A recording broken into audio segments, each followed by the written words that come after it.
Ya Allah. Maka dalam mazhab Syafi'i, pembagian korban itu ya boleh dimakan untuk sendiri, kemudian disedekahkan, kemudian dihadiahkan. Cuman kalau kita ngambil sepertiga, jangan sampai yang dimakan itu melebihi sepertiga. Paling banyak sepertiga. Itu ukurannya, Pak. Kemudian yang disedekahkan jangan sampai kurang sepertiga minimal itu disedekahkan. Berarti yang afdolnya apa? Seluruhnya disedekahkan. Dalam mazhab Syafi'i, kitab Syafi'i, seluruhnya disedekahkan, diambil cuma sedikit, 1 genggam saja. Jadi kalau Bapak mazhabnya memang Syafi'i, maka Pak bawa daging pulang cuma segenggam. Kalau tidak segenggam, berarti mazhabnya tidak Syafi'i. Itu lain mazhabnya. Justru kalau masalah dunia ini pindah mazhab kita saya lihat. Kalau sepertiga banyak dibawanya itu, Pak. Itu Hambali mazhabnya itu. Karena ada memang mazhab mengharuskan sepertiga. Kalau Syafi'i enggak, Pak, segenggam saja. Dan kita suka kebanyakan itu dibagi semuanya. Karena memang tujuannya untuk berbagi, Bapak Ibu.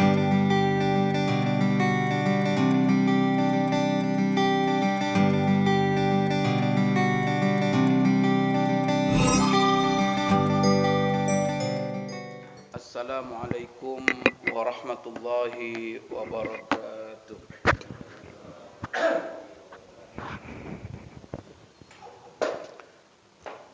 Alhamdulillahi rabbil alamin. Wa bihi nasta'in ala umurid dunya waddin. Wassalatu wassalamu ala asyrafil anbiya'i wal mursalin wa ala alihi wa ashabihi wattabi'ina lahum bi ihsanin ila yaumiddin, amma ba'd. Allahumma la ilma lana illa ma 'allamtana innaka antal alimul hakim. Rabbana zidna ilma warzuqna fahma. Allahumma inna nas'aluka ilman nafi'a wa rizqan thayyiba wa 'amalan mutaqabbala. Allahumma ij'alna mimman yastami'una al-qawla fayattabi'una ahsana. Allahumma arinal haqqa haqqa warzuqna ittiba'ah wa arinal batila batilan warzuqna ijtinaba. Allahumma ja'alna birahmatika fi ibadikas salihin. Bapak-bapak, ibu-ibu, jemaah subuh yang dimuliakan Allah. Alhamdulillah, subuh ini kita bertemu kembali di hari yang telah dimuliakan oleh Allah Subhanahu wa taala. Yang mana kita sekarang berada pada hari ke-8 dalam bulan Zulhijjah, yang mana tentu hari ke-8 ini adalah masuk dalam 10 hari pertama yang dimuliakan Allah Subhanahu wa taala. Kemudian wabil khusus tanggal 8 ini adalah hari yang mana jemaah haji melaksanakan manasik jemaah haji pada tanggal 8 ini adalah mereka pagi 8 ini start untuk berniat melaksanakan haji. Jadi kalau Bapak Ibu pergi haji, kalau hajinya itu haji tamattu', maka pas masuk ke Mekah niatnya adalah umroh dulu. Selesai umroh kan, tanggalkan pakaian dan berada di Mekah dalam kondisi biasa.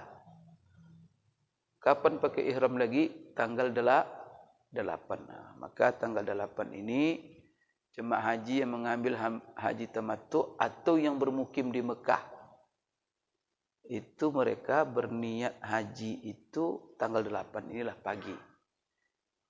Setelah mereka berniat, kemudian mereka pakai pakaian, tentu pakai pakaian ihram dulu dengan seluruh persiapannya, baru masang niat. Masang niat di tempat masing-masing. Kemudian Bapak Ibu sekalian, mereka kemana hari ini?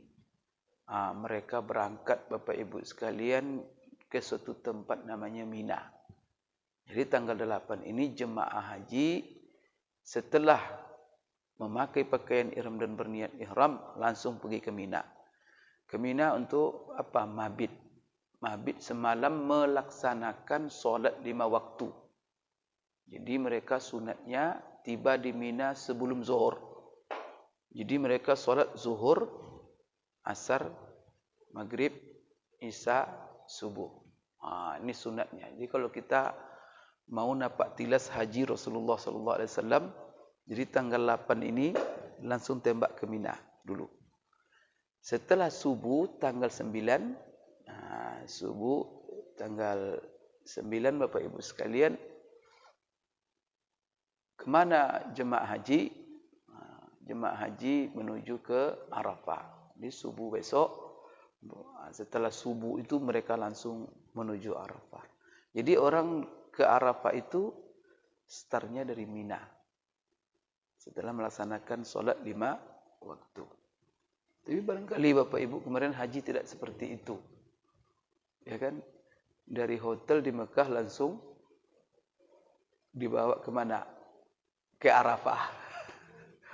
Tapi banyak jemaah haji itu yang tanazul sifatnya. Tanazul itu mereka misah dari rombongan untuk nampak tilas haji Rasulullah sallallahu alaihi wasallam.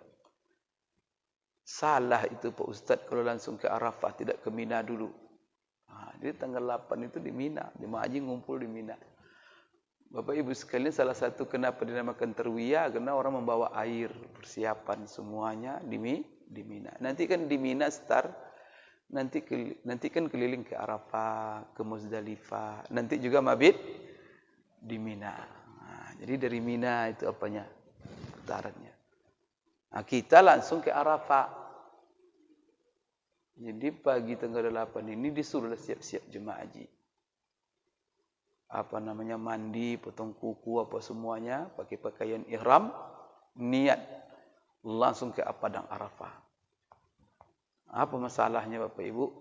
Sebenarnya ini kalau dari manasik haji Rasulullah tidak lengkap dia. Jadi apakah sah haji kami?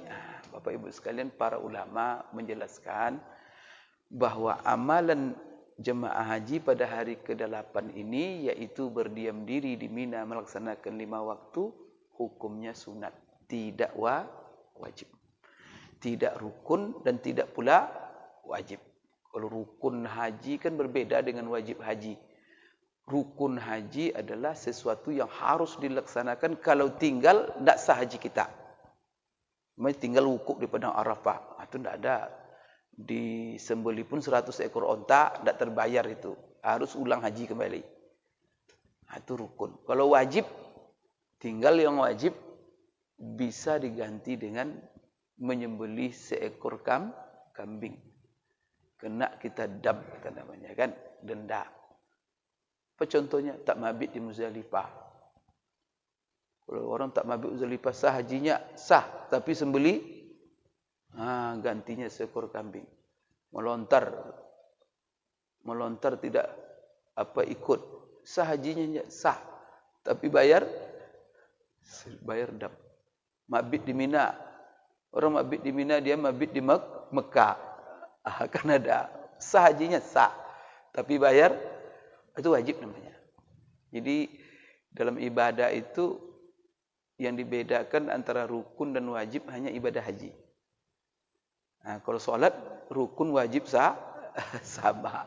Rukun itu ya hukumnya wajib. Baik Bapak Ibu sekalian, hari terwiyah ini bermabitnya, menetapnya jemaah haji di Mina mengerjakan 5 waktu sholat itu tidak wajib. Sepakat ulama mengatakan. Ini tidak ada ulama mengatakan harus bayar dam, terus tidak sah hajinya apalagi. Cuman kurang sempurna. Jadi tidak memulai dari situ. Tapi dapat pahala enggak Pak Ustaz? Ya, kalau jemaah dapatlah. Karena jemaah ini kan dia ikut pemerintah saja. Kemana dibawa pemerintah, ke situ dia ikut. Kemudian pemerintah dalam melaksanakan ini Bapak Ibu melalui pertimbangan yang disebut pertimbangan syar'i. Artinya yang mereka lakukan kebijakan ini pertimbangannya juga syariat. Jadi bukan dibuat-buat itu. Itu pertimbangan syariat. Bagaimana? Karena Bapak Ibu, beberapa kali dicoba. Dulu memang awal-awal jemaah haji Indonesia ke Mina dulu. Ketika jemaah haji kita masih 70.000, 50.000. Saya masih ingat tahun 90, Pak. Itu 50.000, 60.000. Malah tahun 90 itu daftar menjelang pergi daftar Ramadan berangkat Syawal. Saat itu saya masih ingat, saya waktu itu bawa haji ibu saya tahun 93, ya 93 itu Ramadan mendaftar berangkat. Waktu itu gampang sekali karena kota tak pernah sampai ya masalah tak kondisi ekonomi, tak orang tak mau haji. Saya tak tahulah, mungkin kondisi ekonomi. Setelah tahun 2000-an, Bapak Ibu mau tahu puncaknya ramainya Mekah itu, karena saya kan hidup di sana 15 tahun. Saya dari sana itu tahun 90 sampai tahun 2004. 2005 lah saya pulang baru, Maret. Jadi saya tak tahu situasi di sana. Mengikuti itu Masjid Haram sekarang tuh tidak seperti itu. Itu dulu ya sederhana sekali. Kalau kita pergi itu ada debu aja. Rumah-rumah yang rumah-rumah lama tuh masih banyak di sekitar masjid. Nah, ada hotel-hotel sekarang. Perkembangan pesat sekali. Jadi saya tahun 90 itu Pak, jarang orang Indonesia kelihatan umroh. Jemaah haji juga begitu, masih jarang orang Indonesia. Setelah kapan mulainya membludak orang pergi haji umroh? Semenjak kejadian 11 September. Tahu kejadian 11 September? Yang peledakan 2 gedung di Amerika. Setelah itu umat Islam kemana-mana kan susah. Ke Amerika susah, ke Eropa susah, bisa. Karena ya sudah isu teror. Kan di situ mulai isu-isu teroris. Ini kan kerja Yahudi semuanya ini. Membuat rekayasa. Kenapa Bapak Ibu ya? Waktu itu Islam luar biasa berkembang di Eropa, di Amerika. Umat Islam bebas masuk ke sana. Masuk ke sana itu bebas sehingga merisaukan mereka. Karena sebanyak-banyak orang masuk Islam. Jadi Bapak Ibu, asalnya susah.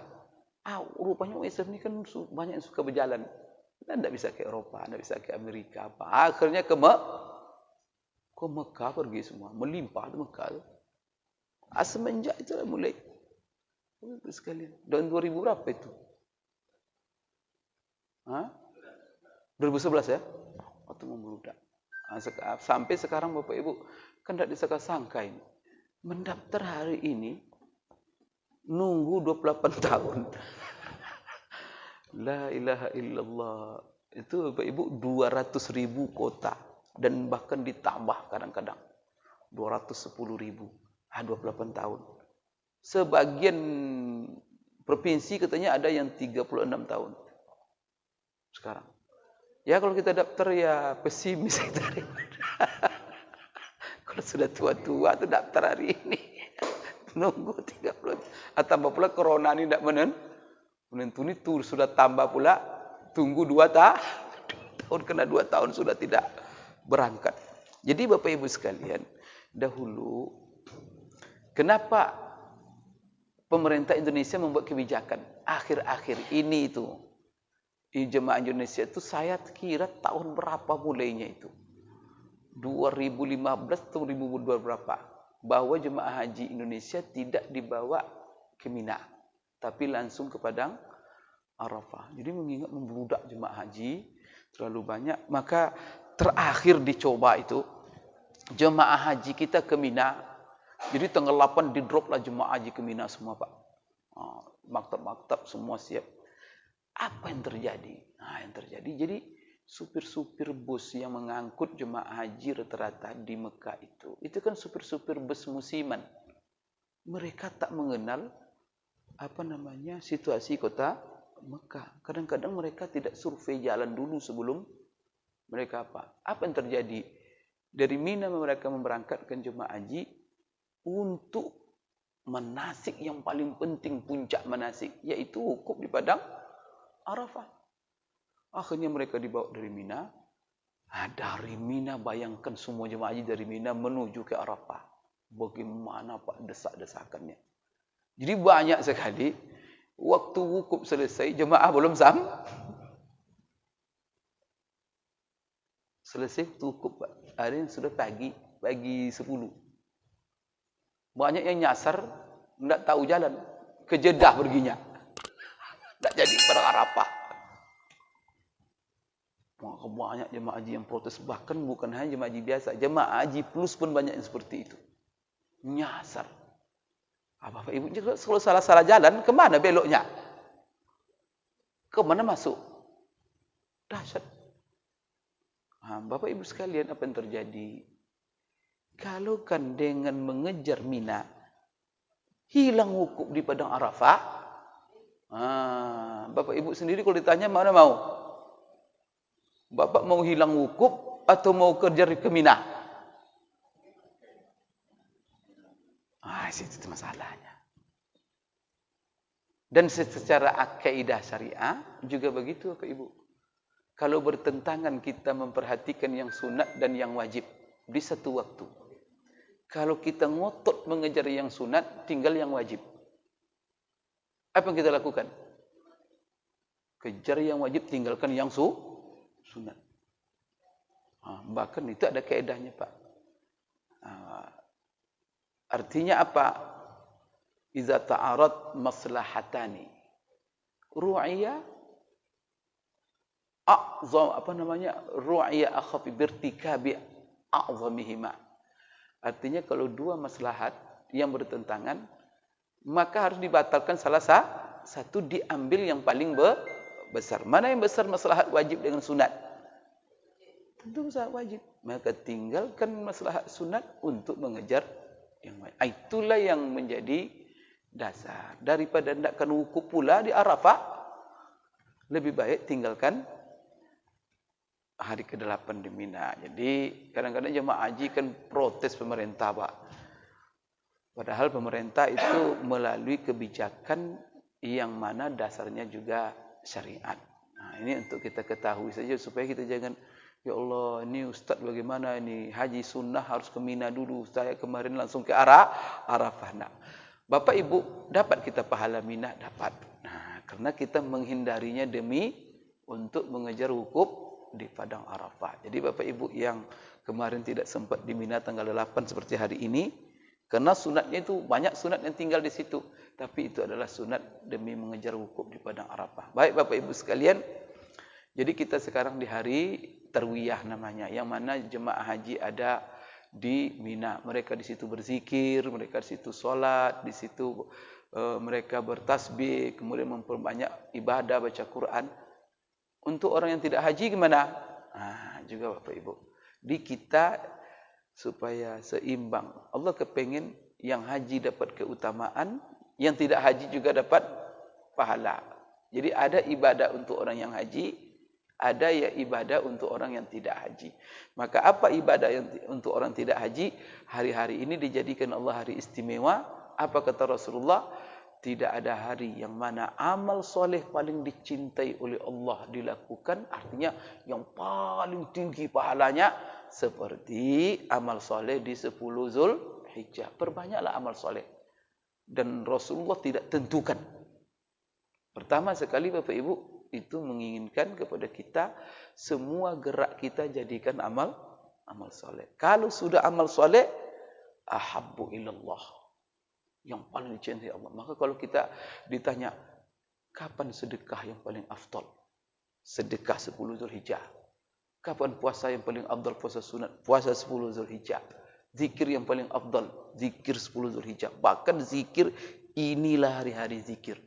Karena salah satu yang difokuskan oleh Allah, ibadah pada 10 pertama bulan Zulhijjah ini zikir. Apa dalilnya? Dalam Al-Quran, dalam surah Al-Hajj, Allah berfirman, وَأَذِّنْ فِي النَّاسِ بِالْحَجِّ يَأْتُوكَ رِجَالًا وَعَلَى كُلِّ ضَامِرٍ يَأْتِينَ مِنْ كُلِّ فَجٍّ عَمِيقٍ لِيَشْهَدُوا مَنَافِعَ لَهُمْ وَيَذْكُرُوا اسْمَ اللَّهِ فِي أَيَّامٍ مَعْلُومَاتٍ عَلَى مَا رَزَقَهُمْ مِنْ بَهِيمَةِ الْأَنْعَامِ. Apa maknanya itu? Dalam ayat itu Di situ perintah zikir. Wa yazkurusmallah, hendaklah mereka berzikir kepada Allah pada hari-hari yang telah ditentukan. Apa hari-hari yang telah ditentukan itu? Kalau kita rujuk tafsir, seperti tafsir Ibnu Katsir, yang dimaksud dengan hari yang ditentukan adalah 10 hari pertama bulan Zulhijjah. Dalam hadis yang sahih, Rasulullah SAW mengatakan, tidak ada hari yang paling dicintai oleh Allah amal soleh di dalamnya seperti amal soleh di 10 hari pertama bulan Zulhijjah. Lalu apa kata Rasulullah? Fa'aksiru fihinna bitakbiri wattahlili wattahmid. Oleh karena itu kata Rasulullah, perbanyak oleh kamu di 10 hari pertama bulan Zulhijjah itu bertakbir, bertahmid, bertahlil. Abdullah bin Umar, Abu Hurairah diriwayatkan dari mereka berdua, kalau keluar mereka dari rumah di 10 hari pertama bulan Zulhijjah, pergi ke pasar, pergi ke jalan, maka dia kalau pergi ke pasar langsung dia bertakbir tinggi-tinggi. Allahu Akbar, Allahu Akbar, Allahu Akbar. La ilaha illallah, Allahu Akbar, Allahu Akbar, walillahil hamd. Mulai Abdullah bin Umar bertakbir, Abu Hurairah bertakbir.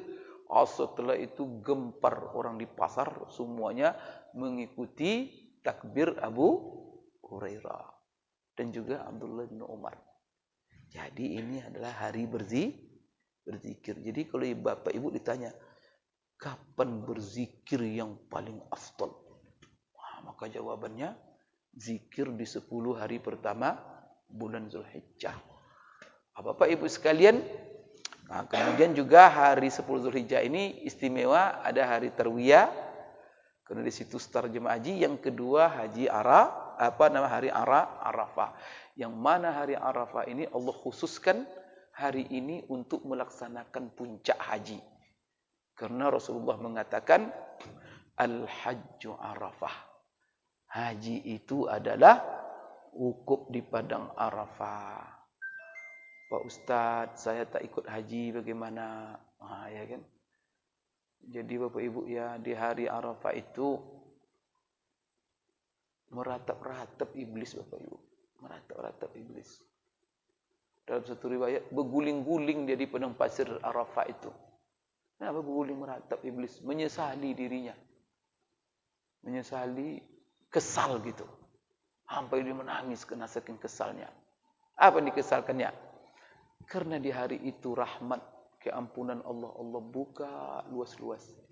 Dia kalau ada orang yang wukuf di padang Arafah, lalu dia minta ampun, bertobat, bergelimang dosa berpuluh tahun, datang ke padang Arafah, Allah hapus seluruh dosanya.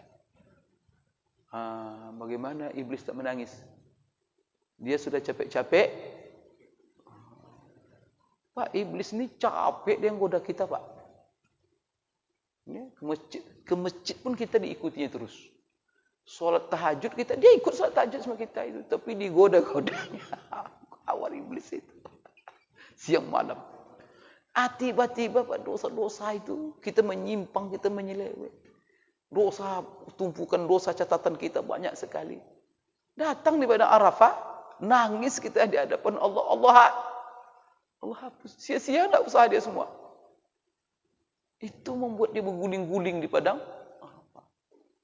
Udah bungkuk tua kena dosa, diampunkan Allah itu.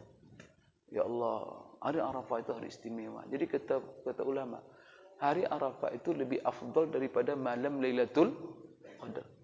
Kalau malam Lailatul Qadar, Bapak Ibu yang tidak tahu persis. Kalau hari Arafah, pasti. Maka dalam sebuah hadis, tidak ada Allah memberikan stempel bebas azab siksa neraka kepada manusia sebanyak yang Allah bagi di hari Arafah. Itu yang kita kejar itu. Kalau sudah dapat, kita cap bebas dari api neraka. Allah boleh nampakkan oleh Allah siapa-siapa yang sudah dapat cap ini. Cuma kalau dinampakkan, Pak, tidak ke masjid Bapak lagi. Udah dapat stempel. Kadang-kadang tidak dapat aja udah apalagi udah dapat. Beda dengan Rasulullah.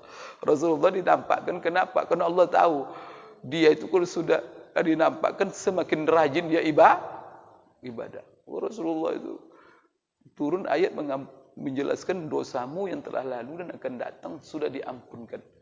Semakin banyak solatnya. Retak-retak tumitnya kena solat. Sampai Aisyah semi protes dia. Ya Rasulullah, kasihan aku lihat kamu. Sampai berdarah kaki kena sujud. Kan Allah baru saja menurunkan ayat, dosamu yang lalu akan datang sudah diampunkan, tentu apalagi solat. Sebanyak ini. Apa jawaban Rasulullah? Ya Aisyah, kamu tidak senang melihatku menjadi hamba yang bersyukur? Allah. Itulah inna a'tainakal kautsar fasholli li rabbika wanhar. Maka kita ini semakin banyak mendapat nikmat, semakin rajin sujud solat. Kita terbalik, semakin banyak nikmat, semakin kaya. Dulu miskin rajin ke masjid, jalan kaki ke masjid. Punya motor sesekali ke masjid, takut motornya hilang. Punya mobil kena ke masjid, mobilnya Pak mikirin piknik aja ke Padang, ke Bukit, kepada dia astagfirullah. Semakin mewah mobil, akhirnya kalau semakin mewah mobilnya parkirnya di mana? Bukan di masjid, di karaoke. Astagfirullah manusia. Padahal inna a'tainakal kautsar. Nikmat kami anugerahkan banyak sekali. Di semakin banyak nikmat fasholli. Maka semakin banyak solat. Wanhar, semakin banyak berbagi. Ya, wanhar itu artinya hakikat korban itu kan banyak solat, banyak berbagi. Hidup Allah menjadi orang dicintai Allah, dicintai manusia. Ada orang yang tidak cinta seorang suka berbagi, Pak? Masya Allah. Mulia hidup kita dunia. Jadi kalau kita diberi rezeki oleh Allah, Allah kepengen memuliakan kita. Tapi manusia juga yang tidak. Ada yang simpannya duitnya. Lihat hina di sisi Allah, hina di sisi manusia. Di sisi manusia bakhil katanya. Mau kaya sendiri, semua orang ngutuk-ngutuk dia. Di sisi Allah apalagi? Alladzina yaknizuna az-zahaba والذين يكنزون الذهب والفضة ولا ينفقونها في سبيل الله فبشرهم بعذاب أليم. Orang yang mencuri harta dikasih Allah anugerah harta, emas, perak, ditumpuk-tumpuk, disimpan-simpannya. Apa kata Rasulullah? Kasih tahu mereka Muhammad, azab yang pedih menunggu mereka. Dia kemana dia bisa simpan, Pak? Dia simpan-simpan di situ, dia mati, bawa. Masukkanlah kubur tu, kasih mayat itu bangkai itu emas-emas, bungkus dengan emas itu. Ada gunanya?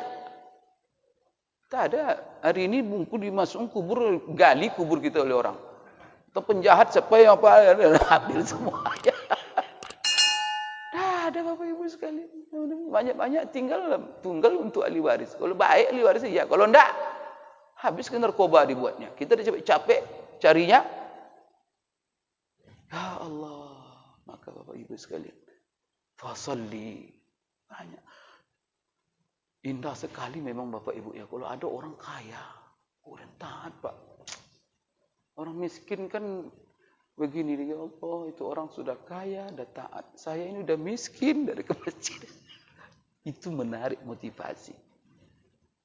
Jadi kalau orang-orang yang kaya, bermewah-mewah, nafsu, orang miskin itu malas dia. Saya di Masjid Nabawi itu, Ibu.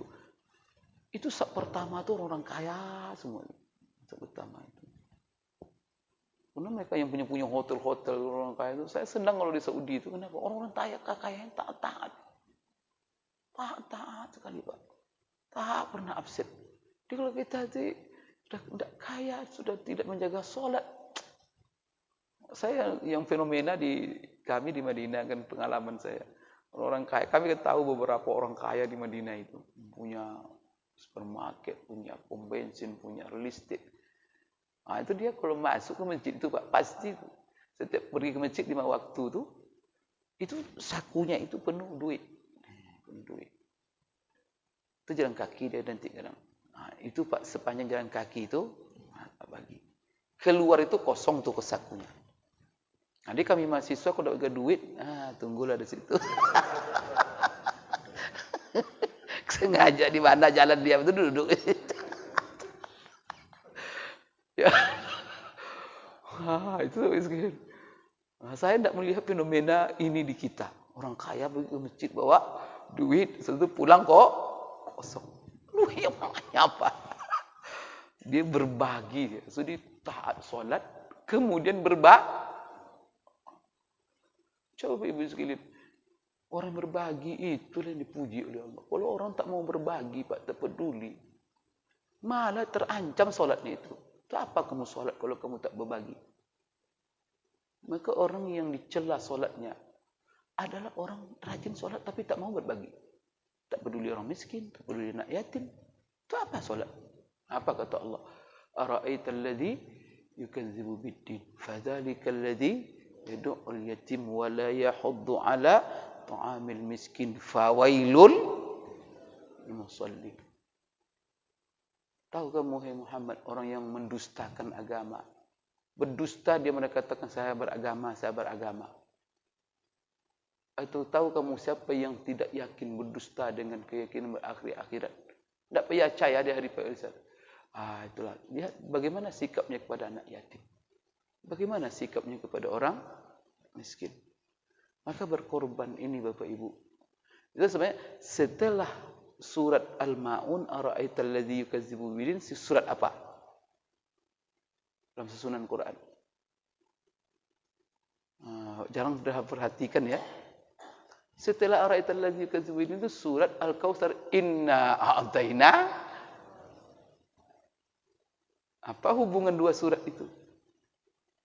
Pertama, surat pertama Ar-Ra'aita, Allah menghardik dan mengklaim, mencap pendusta, tak percaya akhirat, tak peduli kepada anak yatim, tak peduli kepada orang miskin.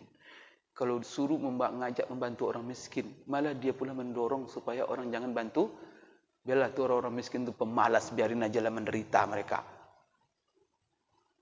Tak bisa, apalagi orang yang mengerjain apa Bapak Ibu orang udah miskin. Dah miskin dipersusah lagi.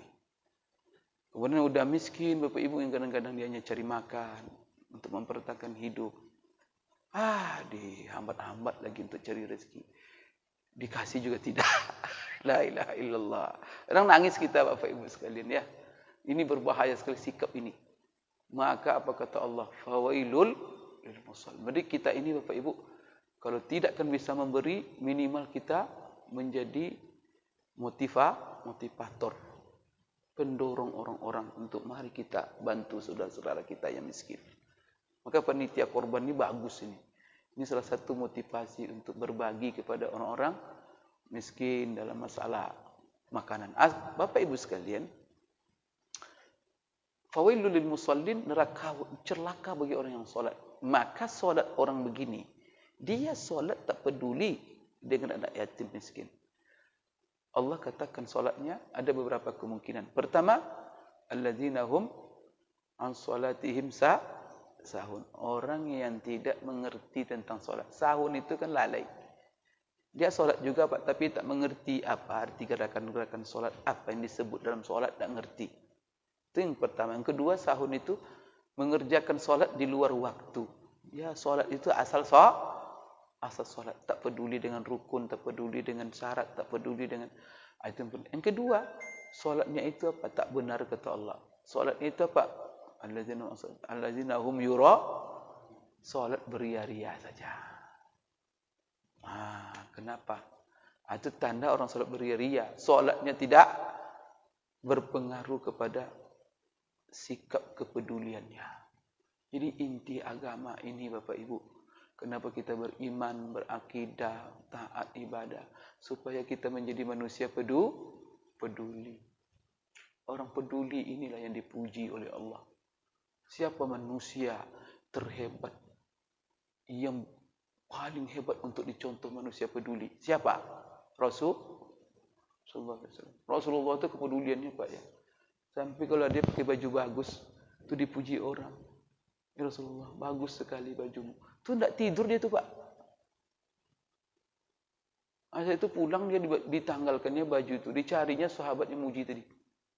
Nih. Berarti kan kenapa? Karena kalau dia muji berarti dia tertarik, pengen dia. Kalau kita enggak kan, puji orang senang, bahagia. Tapi orang tu nak kita peduli. Rasulullah sering tanggalkannya baju kasih. Maka apa kata sahabat? Tak seorang pun yang meminta kepada Rasulullah, kecuali kalau ada sama Rasul pasti diberinya. Kalau ada, kalau sudah tidak ada, dikasihnya nasihat. Pernah sekali Rasulullah tidak ada punya apa-apa, datang orang meminta kepada dia. Apa kata Rasulullah? Kamu punya apa? Karena Rasulullah barangkali tak ada yang kasih lagi.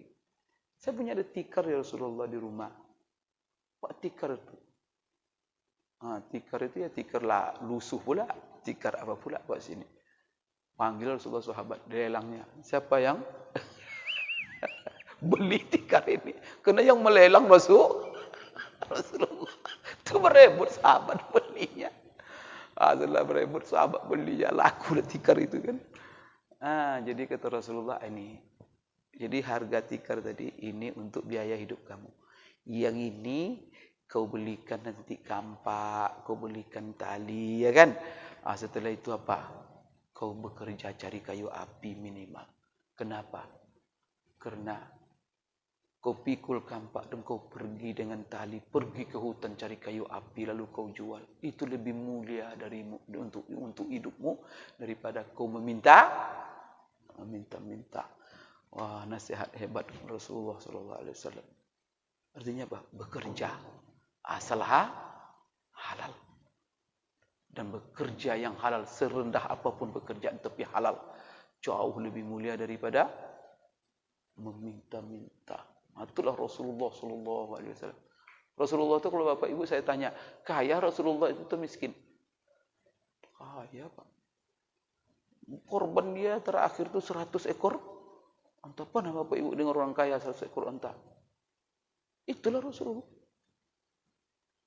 Maka Rasulullah itu dalam Al-Quran surah Ad-Duha kaya. Dulunya miskin dia. Setelah itu fa'agna. Allah jadikan dia orang kaya. Kaya Rasulullah itu, Pak. Malaikat kali-kali datang sama dia. Muhammad, kalau kamu kepingin bukit Uhud itu kami jadikan emas untuk kamu. Emas semuanya. Mau? Kalau emas itu, Pak, berapa kekayaan Rasulullah? 1/5 rampasan, harta rampasan kalau perang. Itu untuk Rasulullah. Tapi dia tinggal di rumah 4x4. Rumah bapak jauh lebih besar dari rumah Rasulullah SAW. Umar sampai menangis. Nangis Umar masuk rumah Rasulullah. Kenapa? Karena Umar itu kan mertuanya Rasulullah SAW. Karena salah seorang putrinya, istrinya Rasulullah. Siapa itu? Hafsah. Bayangkan masuk. Karena Umar itu tinggi perawakannya. Runtuk kepalanya ke plafon rumah Rasulullah. Turun semua apa itu, Pak? Karena dari pelepah kurma, bayangkan itu. Kotor semua sorban Umar, nangis Umar. Engkau manusia paling mulia di dunia ini. Kekaisaran Roma, Persia bermewah-mewah dengan kekafiran dan kebatilannya. Engkau ya Rasulullah manusia begini. Rasulullah, saya tidak memilih sini. Saya milih yang di sana. Jadi kalau Bapak Ibu kalau untuk milih kemewahan, pilih mewah di sana. Mewah di sini ini, tapi kita alhamdulillah orang beriman nih, silakan mewah. Tapi jangan sampai tidak peduli. Itu aja. Di kalau Bapak nih kaya, rumah mobil bagus, rumah apa, tapi peduli. Semua orang mendoakan kita. Allah. Orang-orang miskin sekitar kita peduli, anak-anak yatim banyak yang kita apakan. Allahu Akbar. Gaya cahaya kita berjalan di tengah-tengah menu. Semua orang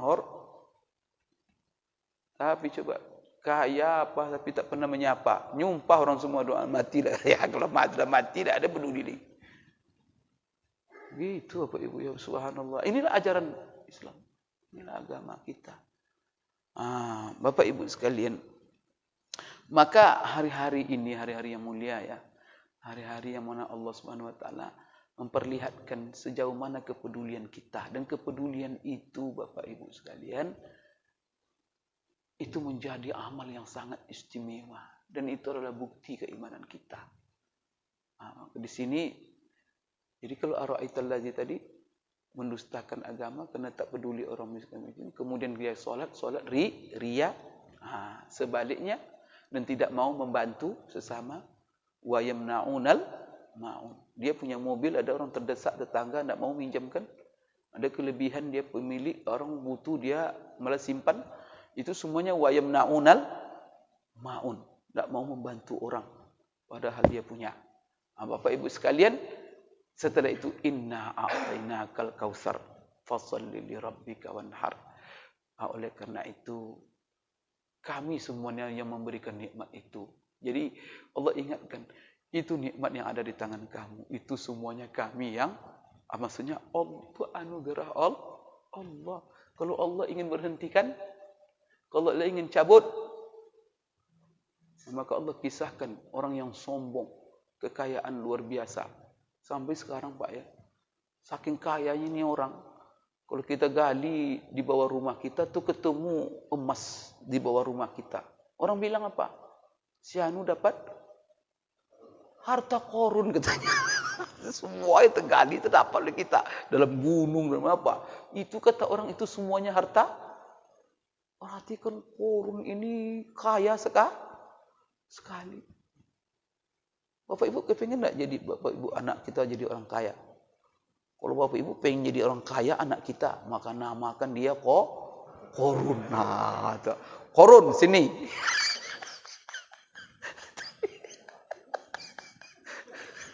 Ada Bapak Ibu nama anak korun sini? Enggak ada ya? Berarti enggak ada yang minat jadi kaya anak ini. Pengen kaya Pak Ustaz, tapi jangan seperti korun. Maka nama korun harus dihindari. Kalau bisa apa namanya Sulaiman. Masya Allah. Kalau Sulaiman itu kaya. Raja. Masya Allah. Ilmu luar biasa. Sampai ilmunya itu Allah tundukkan semua yang muka bumi ini bisa diperintahnya. Tapi apa? Setiap dia melihat kehebatan nikmat yang Allah berikan, bukan ada sombong sama sekali, malah tersungkur sujud. Maka diabadikan oleh Allah kata-kata yang selalu Sulaiman baca dalam hidupnya. Kita juga begitu kalau kasih Allah. Dipuji-puji orang kena harta, maka apa? Baca ayat ini, tulis di dinding rumah kita, buat di mobil kita, ingat ayat itu diabadikan Allah ucapan Sulaiman itu. Apa itu? Hadza min fadli rabbi liyabluwani aashkuru am akfur. Ini semua adalah karunia Tuhanku. Tuhanku dengan karunia-Nya ini ingin mengujiku. Apakah aku menjadi orang yang bersyukur atau sebaliknya menjadi kufur? Pilih Bapak Ibu sekalian. Maka nama anak kita Sulaiman. Nanti kalau anak nama Sulaiman, nak ingat, saya namakan kamu Sulaiman. Itu ngikut Nabi Sulaiman. Jangan pula miskin hidup besok. Nama Sulaiman tapi hidup miskin. Maka kamu harus berjuang dalam hidup ini. Maka apa? Pedomani Al-Quran, pedomani. Nggak apa aja, memotivasi dia aja, nggak ada masalah itu. Jadi menjadi orang kaya yang bersyukur. Bapak Ibu sekalian, jadi ibadah-ibadah kita, amal soleh kita yang peduli. Ingat Allah, berzikir kepada Allah, ibadah puasa. Besok ini hari Arafah kita puasa, hari ini Tarwiyah juga dianjurkan puasa. Kemudian Bapak Ibu 10 Zulhijjah, itu puncak amal peduli kita, yaitu ibadah korban. Itulah ibadah yang paling afdal. Jadi ibadah yang paling afdal besok hari ke-10 itu bukan solat Idul Adhanya. Tapi ibadah yang paling afdal, ingat Bapak Ibu ya, hari ke-10 Zulhijjah itu hari yang paling afdal. Karena Rasulullah mengatakan, afdalu ayyamid dunya yaumun nahar. Hari di dunia ini yang paling afdal adalah hari raya korban. Salah satu je Bapak Ibu isyarat bahwa hari itu yang paling afdal. Hari raya itu dinamakan pertama Yaumun Nahar, hari menyembelih. Yang kedua dinamakan Yaumu Idul Adha, hari raya Idul Adha. Yang ketiga dia dinamakan Yaumul Hajjil Akbar, hari haji akbar. Apa maksud hari haji akbar? Karena Bapak Ibu sekalian, di hari itulah Allah syariatkan manasik haji paling banyak. Di manasik haji paling banyak dilakukan oleh jemaah haji itu, yaitu pada tanggal 10. Kalau tanggal 9 cuma wukuf. Tanggal 8 tarwiyah. Coba tanggal 10. Tanggal 10 dihitung kapan? Terbenam matahari tanggal 9. Setelah terbenam matahari tanggal 9, kemana jemaah haji? Pertama mabit di Muzdalifah. Paginya nanti duduk berzikir di Masy'aril Haram. Itu ada khusus pula manasik itu. Yang ketiga, sebelum berangkat ke Mina ngambil batu di Muzdalifah. Persiapan melontar. Itu manasik juga. Kemudian berangkatlah ke Mina. Tiba di Mina, apa yang dilakukan? Melontar jamrah Aqabah. Sudah 4 tuan. Setelah melontar jamrah Aqabah, Bapak Ibu, apa yang dilakukan? Menyembelih. Jadi kalau punya korban, sembelih korban, punya dam sembelih, dam itu waktunya. Menyembelih itu tanggal 10 setelah melontar jamrah Aqabah. Setelah menyembelih, cukur rambut. 6 tuh, sudah. Cukur itu manasik, Pak. Malah cukur rambut itu, kata Imam Syafi'i, itu rukun haji. Orang tidak mencukur, memendekkan rambutnya, maka tidak sah hajinya. Dilakukan tanggal berapa? Tanggal 9. Batal haji Bapak Ibu sekalian. Kalau 9 itu melanggar larangan haji, bukan batal ya, tapi kena dam. Jadi tanggal 10 itu mencukur. Atau sudah 6 ya. Setelah mencukur Bapak Ibu sekalian, tahallul. Namanya tahallul surah. Di tahallul itu ada 2. Tahallul asghar, kemudian tahallul akbar. Apa bedanya? Kalau tahallul asghar ini setelah kita tadi melaksanakan melontar, mencukur, menyembelih, ya sudah pakai pakaian biasa. Satu larangan haji yang tidak boleh lakukan lagi, yaitu berhubungan suami. Berhubungan suami istri boleh. Baru kita asghar baru. Setelah itu pakaian biasa, hari itu juga apa yang kita kerjakan? Berangkat kita ke Mekah. 6 tu Pak. Berangkat kita ke Mekah melaksanakan tawaf haji. Tawaf haji itu sunatnya dilakukan di tanggal 10. Setelah melontar. Setelah tawaf lanjut sa'i haji. Tawaf rukun, sa'i rukun, mencukur tadi juga rukun. Di hari apa dilaksanakan itu? Hari ke-10. Tawaf, sa'i sudah berapa? Sudah 8, 9 itu. Setelah itu apa? Ke-10 dari Mekah berangkat langsung ke Mina, kembali untuk melakukan mabit di Mina. Maka diusahakan sebelum terbenam matahari sudah nyampai di Mina kembali. Maka ada dari Mina itu jalan khusus yang dibuat oleh kerajaan Saudi, jalan kaki dari Ka'bah ke Mina. Lewat apa itu? Aziziyah namanya. Bapak pernah dulu jalan kaki. Kalau saya sering jalan kaki saya. Saya 16 kali saya haji, itu jalan kaki saya rata-rata itu dari Mina sekitar 7 kilo, Pak. Di saya itu ada satu manfaat luar biasa ya. Ya tentu kan di samping ibadah apa. Tapi kalau haji itu kan jalan kaki banyak tuh. Kaki itu banyak genting sudah. Tapi setelah haji itu sehat luar biasa kita. Jalan kaki, gitu saja. Banyak ulama mengatakan afdalnya haji itu jalan kaki. Ada yang mengatakan pakai kendaraan. Bapak Ibu sekalian, jadi nama hari ke-10 itu hari Haji Akbar. Kenapa? Karena di hari itu paling banyak manasik dilakukan. Nah, setelah itu tinggal apa lagi Pak? 11-12 itu tinggal mabit, melontar itu aja lagi. Setelah itu apa? Mau pulang, tahu apa? Ada. Tapi rata-rata di hari apa? Menumpuknya manasik itu. Hari ke-10. Nah, itulah hari.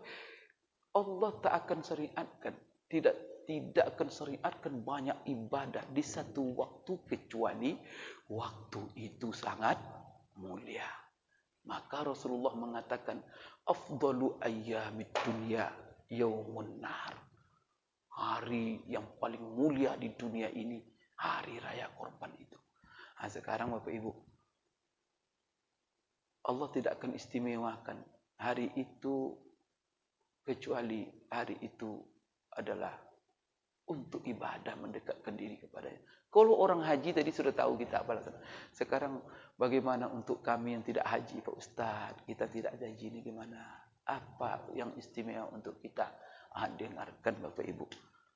Untuk hari Idul Adha itu pertama sekali kita disuruh memperbanyak zikir. Maka sunatnya besok ketika pagi Idul Adha, pertama sekali Bapak Ibu sekalian menjelang subuh, setelah subuh itu jangan makan dengan minum, puasa. Nah, ini Pak, ibadah ini hanya untuk orang yang tidak haji. Maka orang yang haji tidak diserahkan ini, tidak ada sunatnya sama sekali. Kalau orang haji malah disuruh berbuka dia itu. Untuk pertama menjelang salat Id puasa. Jadi dari subuh jangan makan, jangan minum. Kalau mau makan, mau minum sebelum subuh. Ya. Kemudian Bapak Ibu salat subuh. Setelah salat subuh balik siap-siap. Mandi, bersih-bersih badan, tapi jangan mencukur dulu, jangan motong kuku dihindari dulu karena kita belum potong. Tapi mandinya untuk salat Idul Adha. Setelah itu berangkatlah pagi-pagi menuju tempat salat sambil bertakbir, bertahlil. Maka disunatkan.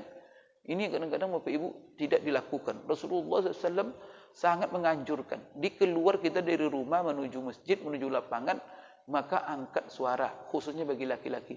Allahu Akbar, Allahu Akbar, Allahu Akbar. Masing-masing keluarga dengan istri, anak berangkat, masing-masing jadi nampak syiar itu. Ini diam-diam aja. Bercanda-canda di jalan. Itu salah itu. Kalau mau sholat kemana? Di mobil itu bawa anak-anak. Allahu Akbar, Allahu Akbar. Sampai kapan itu? Jadi ini semuanya waktu takbir. Tapi yang sangat dianjurkan itu ketika keluar dari rumah menuju tempat itu saat Bapak Ibu yang sangat dianjurkan. Rugi kita tidak memanfaatkan. Itu ibadah luar biasa. Sampai kapan? Sampai imam mulai sholat. Dalam sholat pun kita banyak berapa takbirnya? Allahu Akbar. Allahu Akbar. Allahu Akbar. 8 kali masuk takbiratul ihram. Antara itu juga isinya tahmid. Subhanallah walhamdulillah wala ilaha illallah.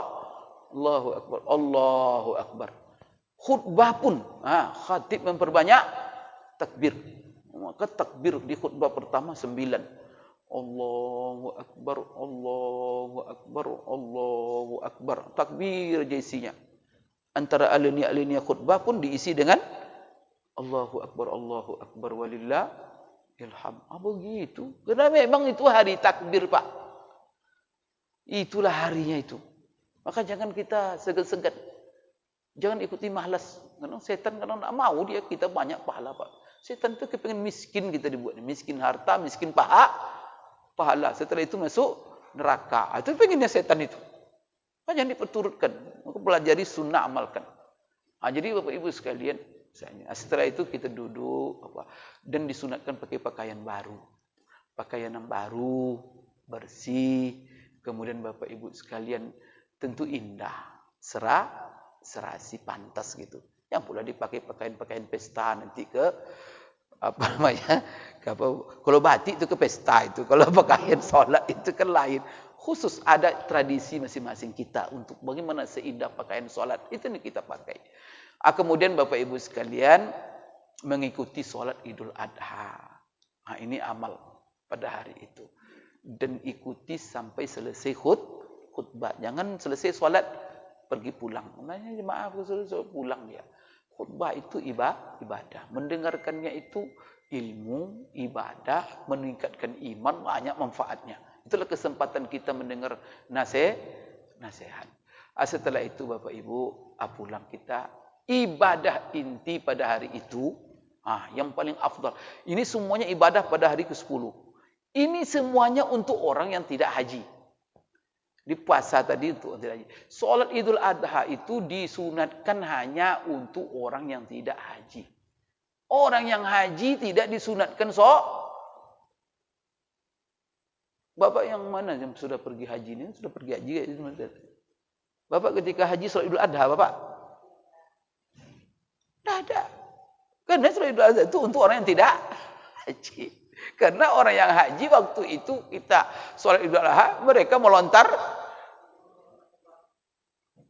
jamrah. Zikir mereka ketika itu sedang melontar. Bismillahirrahmanirrahim. Allahu Akbar. Allahu Akbar.